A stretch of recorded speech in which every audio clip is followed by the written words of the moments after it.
pregnancies. Again, in this model of care, there are preventive measures which are advised. The antenatal prophylaxis with anti-D to rhesus negative women at 28 weeks, 34 weeks, and then within 72 hours after delivery. Anti-helminth treatment with after first trimester. As you can remember, I said with mebendazole. And then tetanus toxoid vaccination. Right now we are not having TT, we're having TD vaccination depending on the previous status of the vaccination to prevent neonatal mortality from the tetanus.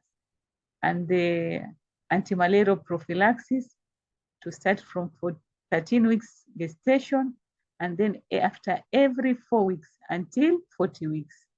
And PrEP should be offered to pregnant women as part of the combination preventive approaches. Our health system, and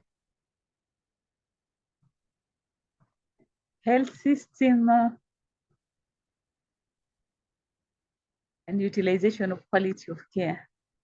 We have a responsibility to make sure that each woman to carry her own notes to improve continuity of care. What am I trying to say is that we should not keep those mother-child booklets or the antenatal cards for the women with us. We are supposed to encourage these women to carry those notes with them so as for continuity in care. For example, this mother might be coming to your facility, then maybe she travels up country. If you have her card with you, if she goes to up country, she might be subjected to start all over again. Or if she develops an emergency, it will be very easy for those caring for her, if they have her notes, to continue from where you had started than to start afresh. And then the care should be midwifery-led continuity of care model, where the midwives can be able to offer care with continuum, and then group antenatal care provided by healthcare workers as an alternative to individual care in the context of rigorous research. Group antenatal care has not been provided in the FANC. It is something that is new in this model. In this group antenatal care, we are supposed to group our NC mothers either by age or by cohort. By cohort, I mean by gestation. You can group these mothers as the mothers who are in first trimester. You create their own group where you offer them services together. During the initial visit, you might not have control over them because they come as they please. But during the subsequent visits, it is advisable that you can give them return date according to cohorts. You can cohort them, as I said earlier, according to their gestation or according to their age. The cohort of age, I find it to be more easier at a personal level, because it is easy to group pregnant mothers like the AYPs, the young mothers, 24 years and below. You give them appointment date on the same day. So like you can even choose a day during the week. Like you can decide on Wednesdays, we'll be seeing the young mothers. So when they come this month, you give them the same return date of the following month so that they will be meeting at the same time. You will be able to manage them because their challenges are similar and they are of the same cohort. They have of the same age bracket. They will be able to mingle and interact and share their experiences together. And for the mothers, if you decide to group the mothers are above 25 years and above together, it will also be another cohort where they will be able to share their own experiences together. This is more of an advantage to the young mothers who usually shy off from coming for antenatal services and coming to queue with women who are as old as their mothers. We know these challenges. We are in a community whereas we have not accepted the young girls to get pregnant. So the group antenatal encourage adherence for them to adhere to the services. It gives them an opportunity for them to assist each other, to encourage, to support each other, to carry their pregnancy to term and be able to be coming for those visits without failing. And it also makes work easier in the context that of the shortage of healthcare workers. If you group these women together, if you have a cohort of young mothers together, you can give them a group education together. You can even take blood pressure while they are all together. You can take their weight. You can share ideas and challenges which are not at a personal level when they are together. You educate them together and they assist each other with ideas and experiences of how they are coping with the pregnancies. So it even makes work easier for the healthcare workers. It saves time while offering the services, as in when you offer these services one client at a time.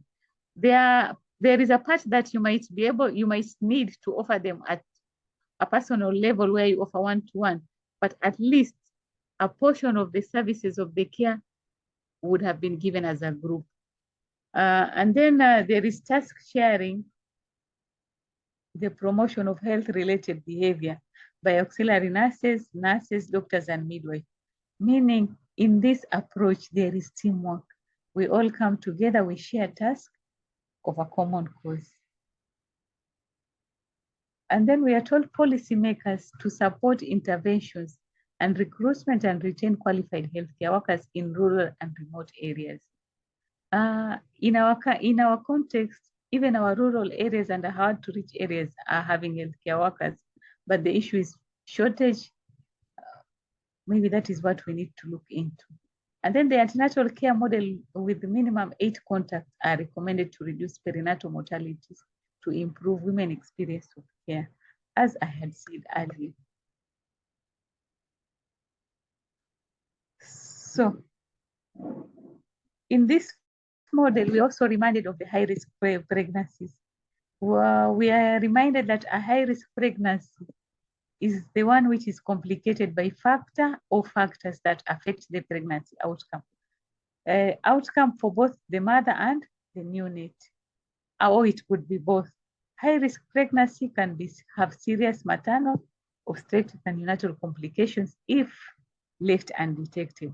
So what are we reminded here? We are reminded that we do risk assessment to identify the high-risk pregnancies, and we manage them accordingly.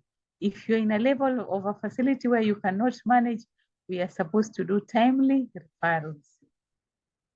Risk factors that might lead to high-risk pregnancy: pre-existing health conditions, women who are living with HIV. If we do not make sure that they are virally suppressed, there is a risk that these women might transmit that.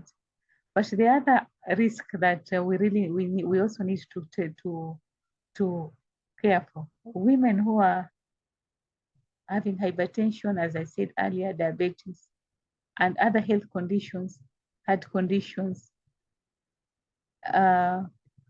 severe anemia. So they need to be managed on time to prevent poor outcomes. Age, young or the very elderly. Lifestyle factors, alcohol abuse, tobacco, smoking, or drug abuse, and pregnancy conditions such as APH, placenta abruption, and other pregnancy conditions that might make that woman not to carry the pregnancy.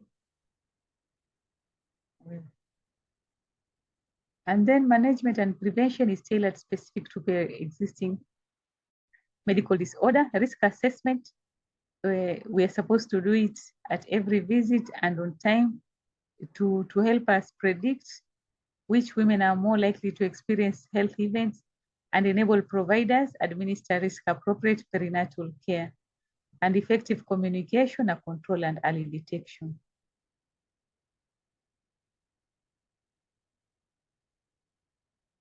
Here we are told that the doctors must be able to plan the best treatment strategies to minimize the risk. For the mothers, which are, in short, we are told,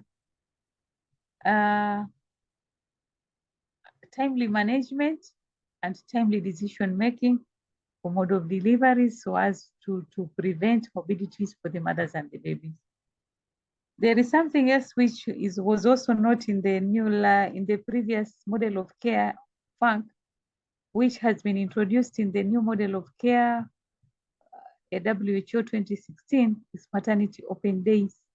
Maternity open days is a way to market or to showcase our maternity services.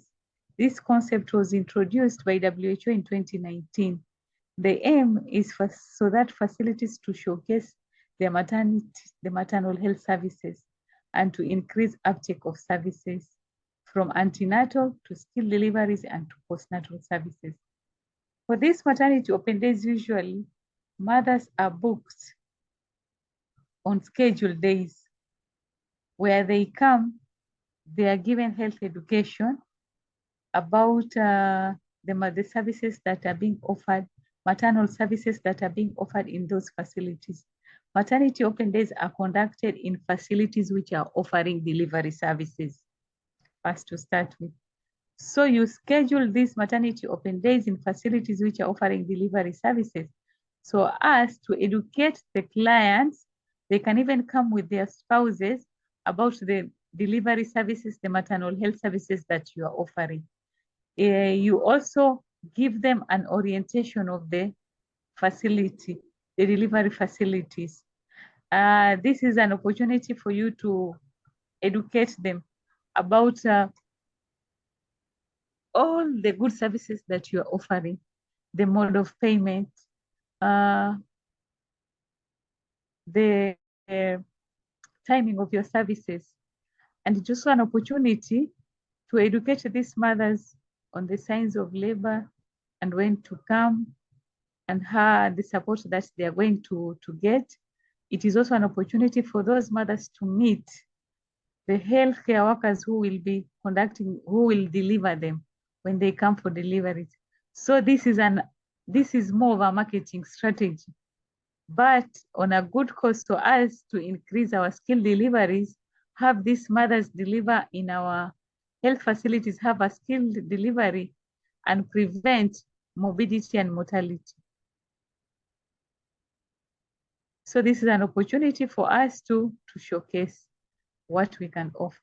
And then there is the new model of care also advocates for respectful maternity care.